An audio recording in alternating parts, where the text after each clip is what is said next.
Engineering District ng ating DPWH sa Tagbilaran City, based at Tagbilaran City. Unya, sir, ikaduha na ay ang atong mga mini hydroelectric dam na na-locate sa Sibilia and Balilian, Bohol is nagpa-discharge na po sila of water, sir. Gahapon nagsugod sila sa hapon, hantod gabi mga 40% of the main gate of these hydroelectric dams were open. So gabi nag 100% sila, pero gahapon sa hapon, sir, mga 40% lang. Para there is a nanaman po sila yung memorandum of agreement between these local government units na if ever na magpagawa sila ng tubig, na sila'y notice, sir, sa maong mga lungsod, especially sa mga barangay na along riverbank. Manang hinay-hinayo na nila og discharge, discharge para igo ra siyang maka-flow sa mga rivers going to the low-lying areas. Kumusta dito sa adat mo yung Subo at monitoring o sa lalawigan sa Subo? Bibi. Yes, sir. Kaloy sa Diyos. Alili, picturean ka, Tita Le. We are blessed in Region 7, particularly in Cebu Province, na ang mga panghitabo is mga minor gyud, especially kanang mga uprooted tree, na tumba ng mga kahoy kay di ay unos sa hangin kagabi. So naalay balay nga partially balay nga na kuan natumbahan. Asa man mga balay, sir? Na-locate diya, sir, sa may B. Rodriguez Street.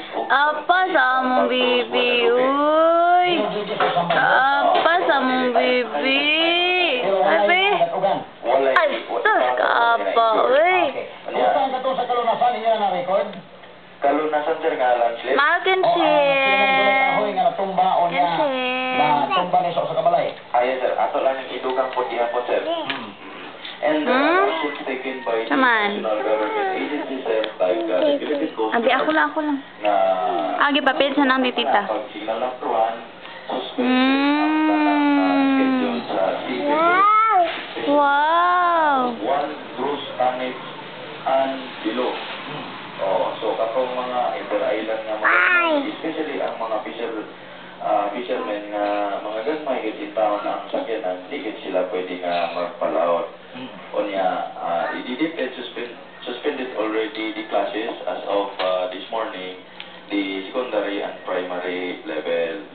Onya, ang DSWD nato, sir, sa regional office nag-report nato na sila available nga 3,000 family food, good for 3,000 families. That includes clothing packs, and nakasandbay na po ang ilang mga train, stretch debriefer if in case na there will be major incident nga may tabo sa atong region.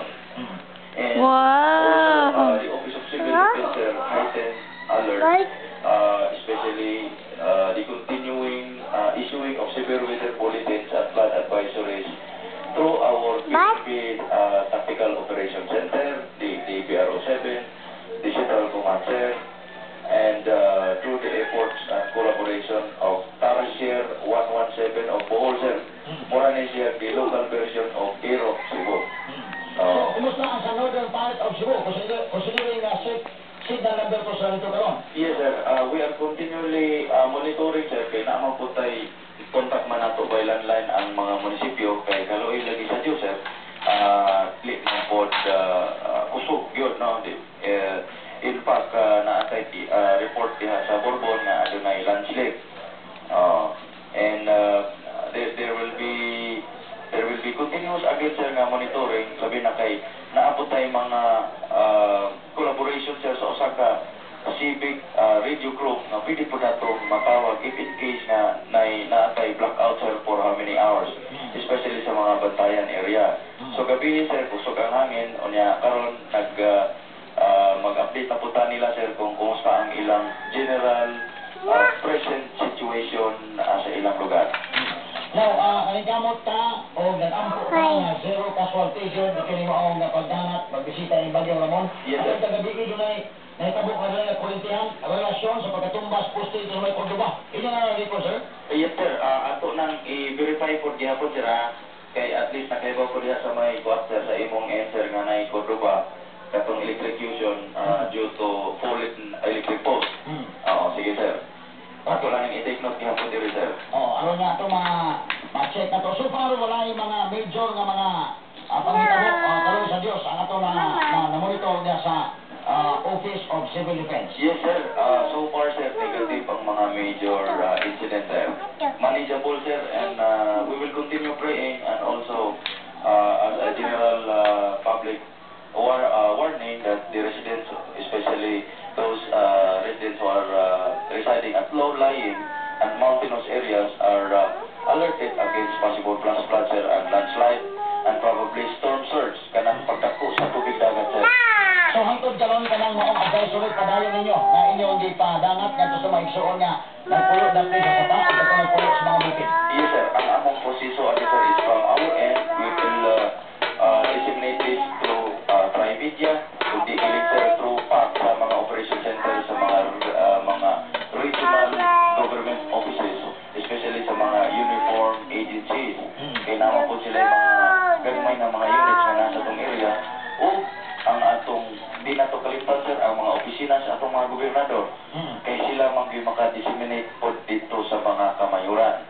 Unya, amo lang pong awag sa mga mayores na to din sa Region 7 nga dili na po maghuwat gikan sa ibabaw nga mga panggobyerno.